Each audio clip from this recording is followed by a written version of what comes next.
Добра вечер. Среда 4 марта 2026, термин за дневникот на КТВ. Започна изградбата на резервоарот за вода за пиење во местноста Моклиште, кој е со капацитет од 150 метри кубни во рамки на проектот поставување на нова водоводна и канализациона мрежа во должина од 6,4 километри, финансиран од Министерството за животна средина и просторно планирање и локалната самоуправа. Општина Кавадарци продолжува да инвестира во модерна комунална инфраструктура и подобрување на квалитетот на животот, велат од локалната самоуправа. Вчера во попладневните часови во полициската станица Кавадарци 68-годишниот Л.Е. од селото Ваташа пријавил дека во дворот на неговата викендица пронашол експлозивна направа. По пријавата на местото на настанот излегле полициски службеници и пиротехничар од Дирекцијата за заштита и спасување Битола.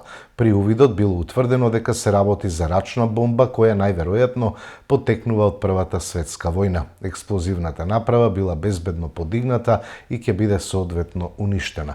Од полицијата апелираат до граѓаните доколку пронајдат било каков експлозивен материјал, веднаш да ја известат полицијата и да не преземаат никакви активности кои можат да ги загрозат нивните животи.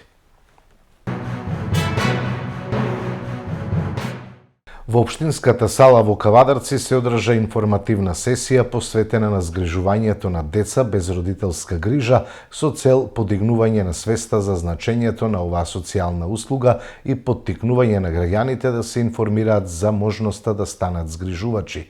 На настанот представници од СОС Детско село ги презентира основните информации за процесот на згрижување, значењето на семејната грижа и улогата на заедницата во создавање сигурна и поддржувачка средина за секое дете.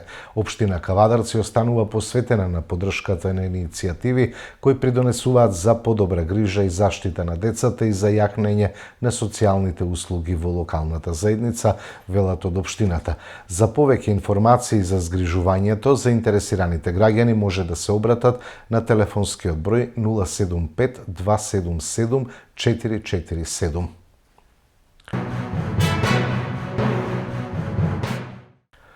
Од опозиционата СДСМ денеска побараа оставка од министерот за внатрешни работи Панче Тошковски. Трагедијата во скопската населба Карпош, каде трагично згаснаа 2 животи на мајка и дете, покажа сериозни пропусти на институциите за заштита од семејно насилство, рече на денешната пресконференција подпредседателката на СДСМ Јована Тренчевска. Трагедијата во скопската населба Карпош, во која згаснаа 2 човечки животи, на мајка и дете, ја потресува целата јавност. Оваа трагедија покажува сериозни пропусти на институциите за заштита од семејно насилство, системски неуспех да се заштитат човечки животи. 2 години се пријавувало семејното, физичкото и психичкото насилство. Дури 12 пријави имало за сопругот кој имал и други обвиненија. Пријави, а во последниот случај била пронајдена и дрога. Институциите биле алармирани, било пријавувано, имале сознанија, имало индиции за ризик и со нивната несоодветна реакција не ги заштитиле жртвите. Потврли Панче Тошковски, потврли МВР. Потврлија центрите за социјална работа, потврли целиот институционален систем. Формалното постапување, игнорирањето на законските обврски и непостоењето на навремена реакција доведоа до најстрашниот исход – трагична смрт на мајка и дете. За жал, ова не е изолиран случај. Само пред неколку месеци во Велес млада жена беше убиена заедно со нејзиниот татко, иако претходно пријавувала насилство. Институциите повторно не реагирале навреме. Само во 2026 година веќе се изгубени 4 животи поради родово базирано и семејно насилство. Ова е аларм за ресет на целиот систем и повик дека одговорност мора да има. СДСМ бара оставка од министерот за внатрешни работи Панче Тошковски и темелна истрага која со име и презиме ќе утврди одговорност кај сите службени лица во Министерството за внатрешни работи, центрите за социјална работа и во сите институции кои потврлиле. Со измените на кривичниот законник, насилството врз жените и семејното насилство се гонат по службена должност, дури и кога пријавата е повлечена. И не само кога има телесни повреди, туку и кога со насилството се нарушува здравието на жртвата. Полицијата е обврзана да постапува и согласно Законот за спречување и заштита од насилство врз жените и семејното насилство. Затоа Тошковски да не се обидува да ја префрла одговорноста на било кој. Одговорноста е кај оној што го води системот. Проблемот почнува од врвот. Единствена телеграма што денес Тошковски треба да ја испрати е неговата оставка. Додека други молчат, ние не. Оставка. Сите кои потврлиле во исполнувањето на своите законски обврски мора да сносат одговорност. Економијата расте шести квартал поред, 2025 ја завршуваме со кумулативен раст од 3,5%, рече на денешната пресконференција Бојан Стојановски од владеачката ВМРО-ДПМНЕ. Близок соработник на Путин во прегратки на Филипче и Заев. СДС на Венко Филипче и Зоран Заев му даде државјанство на човекот на Путин Александар Онишченко и му овозможи да тера бизниси во Македонија. Инаку, Онишченко бил член на проруската партија на тогашниот председател Виктор Јануковиќ, своевремено и пратеник во Украина, и станува збор за човек кој е осуден на 15 години затворска казна поради перење на пари и корупција. Кога Онишченко беше баран со меѓународна подерница од родната му Украина, кога сите држави не го примаа и не му даваа престој, нашата влада, предводена од СДС, го вдоми и му даде државјанство. СДС на Филипче и Заев ја отворија вратата на рускиот бизнис и Путин за преку Македонија да прават пари во Европа. Филипче и Заев со ваквото доделување на државјанства на руски олигарси и блиски луѓе до Владимир Путин водеа антидржавна политика водена исклучиво од лични интереси. Филипче и Заев ги дели само еден телефонски повик од Владимир Путин. Тоа е таа руска игра во СДС. И кога слушаме Бела Чао или Катјуша од Бихачка, знаеме дека некој им дошол на гости. Игрите и комбинациите на СДС со Русија преку Македонија и институциите ја прекина ВМРО-ДПМНЕ и тоа повеќе нема да биде случај.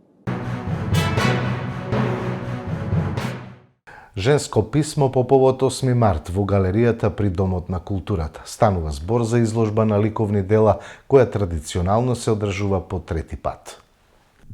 Утре вечер, четврток на 5 март од 19 часот, во галеријата при Домот на културата Иван Мазов Климе од Кавадарци ќе биде отворена изложбата Женско писмо. Оваа изложба е по повод Меѓународниот ден на жената, 8 март, и традиционално се одржува веќе по трети пат и воедно представува суптилен визуелен диалог посветен на женскиот глас, чувствителноста и творечката енергија, изразени преку разновидни уметнички пристапи. Низ лични приказни, символи и визуелни наративи, делата отвораат простор за размислување за идентитетот, искуството и местото на жената во современиот општествен и културен контекст. Оваа изложба е простор на тивко и моќно сведоштво, уметничко обраќање во кое секое дело носи сопствена емоција, сеќавање и порака. Продолжуваме со информации од спортот. Вонредното коло во втората фудбалска лига донесе неколку изненадувања. На врвот на табелата настана вистинска гужва, бидејќи првите 6 екипи се во растојание од само 5 бода. Вчера се одигра средбите од вонредното 18-то коло во втората македонска фудбалска лига. Тетекс во Тетово ја изненади Штипска Брегалница и одигра без голови 0-0. И есенскиот шампион Охрид доживеа непријатно изненадување и беше поразен на гостувањето кај Осогово во Корчани со 1-0. Во дербито на колото, Шкендија во Арачиново доби шлаканица од екипата на Скопје и беше поразена со 1:2. Во Виница, Детонит Плачковица ја оправда улогата на фаворит и ја совлада Слога со 0:4. Победа во Прилеп ја продлабочи сопствената криза и загуби од Преспа од Ресен со 1:5. Кожу во Гевгелија одигра 2:2 со екипата на Саса од Македонска Каменица, а Новаци славеше на гостувањето во Неготино кај Вардар со 1:2. Ова вонредно коло завршува денеска со средбата во Струмица, каде Беласица го пречекува Енерджијата Големо Конјари. После ова вонредно коло и неколку изненадувачки резултати, настана вистинска гужва на врвот на табелата во втората лига, каде и натаму води Охрид со 40 бодови, пред Шкендија Рачиново со 39, трето е Скопје со 38, четврта е Брегалница со 37, Новаци на петото место има 36, а Детонит на шестото место има 35. Во зоната на испаѓање се зацврстија Преспа, Вардар Неготино, Победа, Слога и Големо Конјари, а во бараж зоната се Кожув, Саса и Тетекс.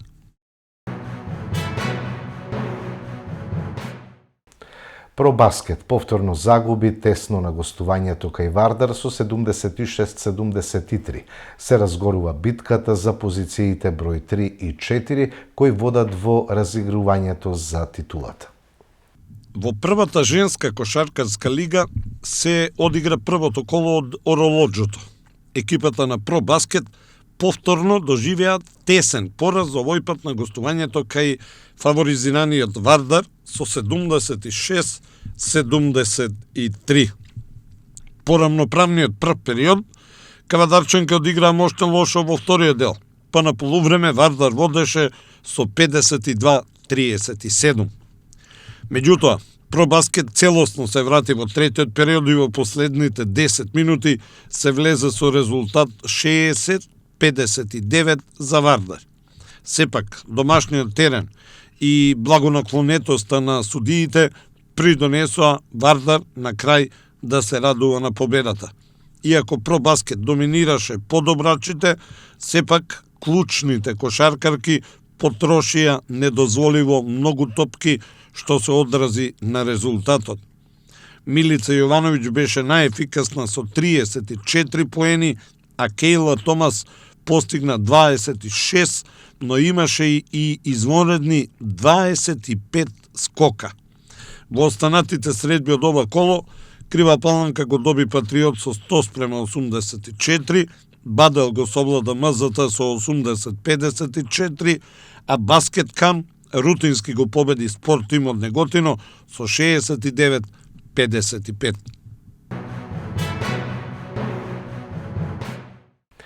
Извонреден успех на кавадаречките и росоманските кикбоксери на државното првенство. Членовите на Будо се вратија со 19 медали, а ист број медали освоија и членовите на Феникс Next Level од Росоман.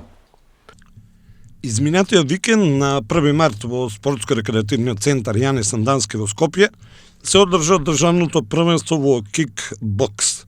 На првенството настапија 444 кикбоксери од 30 клубови со вкупно 538 надпреварувачки влезови.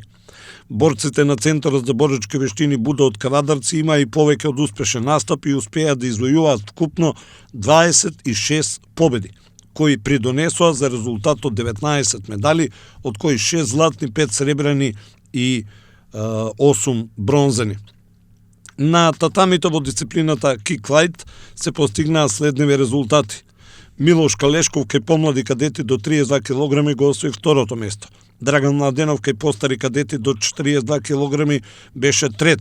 Салих Демировски кај постари кадети до 57 кг го освои третото место. Сара Ѓорѓевиќ кај постари кадетки до 55 кг го освои третото место. Симона Димитриевска кај јуниорки до 60 кг го освои третото место. Дарко Димитриев кај сениори до 63 кг го освои првото место. Тој имаше две борби каде забележа две победи со прекин. Димитри Милановиќ кај сениорите до 79 кг го освои третото место, Стефан Карамфиловски кај сениорите до 84 кг третото, Филип Мишевски кај сениорите до 94 кг второто, Јован Кошарковски кај сениорите над 94 кг второто и Надица Димитрова кај сениорки до 60 кг го освои убедливо првото место. Во дисциплината лоу кик во ринг, Филип Костов кај помлади јуниори до 57 кг го освои првото место без ниту една борба. Љупче Атанасов и Филип Тодоров кај постари јуниори до 60 кг го освоија третото место. Дехел Демировски кај постари јуниори до 81 кг го освои првото место. Матеј Марковски кај постари јуниори до 81 кг второто. Симона Димитриевска кај јуниорки до 60 кг го освои второто место, а во оваа дисциплина имаше само две надпреварувачки. Дарко Димитриев кај сениори до 63 кг исто така го освои првото место, имаше две борби, двете ги доби со прекин. Илија Митрев во дисциплината К1 за сениори до 70 кг го освои првото место. Тренерскиот кадар е задоволен од покажаните борби и им честитаат на сите надпреварувачи кои зедоа учество и ги бранеа боите на клубот на досега најмасовното државно првенство. За борците секоја победа е успех, а секој пораз е лекција. Покрај кврдаречките борци за прв пат на едно државно првенство се појави и членовите на новиот кикбокс клуб Феникс Next Level од општина Росоман. И тие забележа одлични резултати, особено во помладите категории, и од ова државно првенство во кикбокс се вратија со освоени 19 медали. Еве ги резултатите во дисциплината кик-лајт. Блаже Велков кај помлади кадети до 28 кг го освои второто место. Ребека Китанова, помлади кадети до 37 кг го освои второто место во дисциплина каде имаше само две надпреварувачки. Ребека Китанова освои медали во дисциплината помлади кадети до 42 кг, каде го освои првото место без ниту една борба. Милан Трајковски, напоени деца до 21 кг, прво место без ниту една борба. Андреј Николов до 36 кг, второ место. Јана Богданова до 21 кг, прво место без ниту една борба. Исто така Јана Богданова напоени деца до 24 кг го освои првото место во дисциплина каде имаше само две надпреварувачки. Константина Сотирова до 24 кг, второ место. Стојне Тодева до 27 кг, првото. Константина Сотирова до 27 кг, трето место. Стојне Тодева до 30 кг, прво место без ниту една борба. Ангела Најдовска до 36 кг, прво место без ниту една борба и над 36 кг, прво место без ниту една борба. Мартина Стојковска кај постари кадети го освои третото место до 50 кг, Георгина Танчева постари кадети до 60 кг, трето. Павлина Стојковска постари кадети до 65 кг, трето. Исто така Павлина Стојковска постари кадети над 65 кг, трето место.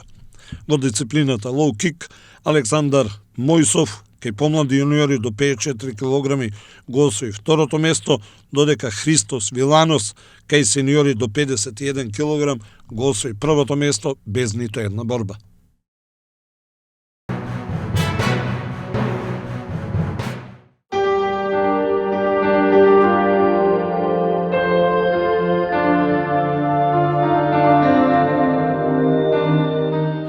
Времето утре претежно облачно со слаб локален дожд низ целата земја и со услови за појава на ретки грмежи. Ќе дува умерен, повремено засилен ветер од северозападен правец, кој ќе биде поизразен долж поврдарието.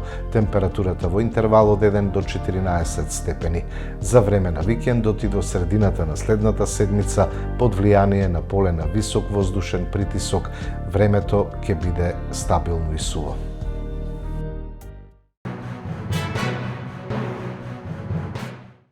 Го следевте дневникот на КТВ, ви благодарам што бевте со нас, ви посакувам пријатна вечер.